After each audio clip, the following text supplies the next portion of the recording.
So, what if the clearest guide to financial freedom wasn't some New Age guru's book, but advice from 140 years ago? Seriously. Today, we're going to dig into the shockingly modern wisdom of the legendary showman P.T. Barnum. We're going to uncover his timeless framework for not just making money, but actually keeping it. And this is the question, right? This is the one we all struggle with. Earning a paycheck, for many of us, feels like the easier part. The real challenge, the thing that trips almost everyone up, is holding on to that money and making it work for you. So why is it so incredibly difficult? Well, P.T. Barnum was wrestling with this exact problem all the way back in 1882. He looked around and saw that, yeah, most people could find a way to earn a living, but the actual skill of preserving your wealth, of building it over time, that was like incredibly rare. And this one observation, it's the key to his entire philosophy. So what was his big solution? It wasn't some get-rich-quick scheme, that's for sure. He called it true economy. And I gotta tell you, this isn't just about saving your pennies or clipping coupons. It's a complete mental framework, a whole new way to think about your financial life. And here is the absolute most important part. True economy is not about being cheap. It's not about being stingy or mean. It is the simple, rational, and powerful discipline of making sure you spend less than you earn. That's it. It creates a surplus consistently. You make it a habit, not some miserable sacrifice. And this slide just perfectly lays out the difference. On the left, you've got what he called false economy. Saving pennies on candles, but then splurging a fortune on fancy ribbons and carriages. Penny wise and pound foolish, right? In today's world, that's like agonizing over a $5 coffee, but then financing a $1,000 phone without even blinking. True economy, on the other hand, is about making conscious choices. Hey, maybe I'll wear these clothes a bit longer, to make sure you always have that surplus.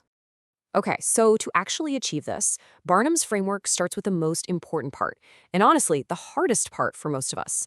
You have to master your own psychology. Barnum argues that the biggest threats to your money aren't a bad stock market or a poor investment. Nope, they're internal. He had this great name for the fear of what other people think, the fear of Mrs. Grundy. It's our envy, our vanity, that constant pressure to keep up appearances that just kills our finances. He tells this wild story of a friend who bought one fancy sofa, which then led to buying all new furniture to match, then a new house for the new furniture, and pretty soon he was almost $30,000 in the hole, all just to keep up a certain look. And this quote, which Barnum absolutely loved, just hits the nail on the head. So much of what we buy isn't for us. It's for an imaginary audience. So pillar number 1 is all about learning to spend for yourself, not for the imagined judgment of everybody else. All right, so once you've started to get your head on straight, the next pillar is about building the actual practical machine for success. It's about setting up your life so that it's just fundamentally capable of generating and holding on to wealth. And he lays out 3 things that are totally non-negotiable. First, your health. As he says, you can't make smart money moves with a muddled brain. Simple as that. Second, find the right job for you, your vocation. Don't fight against your natural talents. You gotta lean into what you're good at. And third, be in the right place, the right location. You could be the best hotel keeper in the world, but you're gonna fail in a tiny village with no travelers. These 3 things are the essential gears of your wealth-building machine. Okay, so you have the right mindset and you've built a solid foundation. The final pillar is a set of hard and fast rules for how you operate day to day. This is your playbook for managing your business and your money. And here are his ground rules.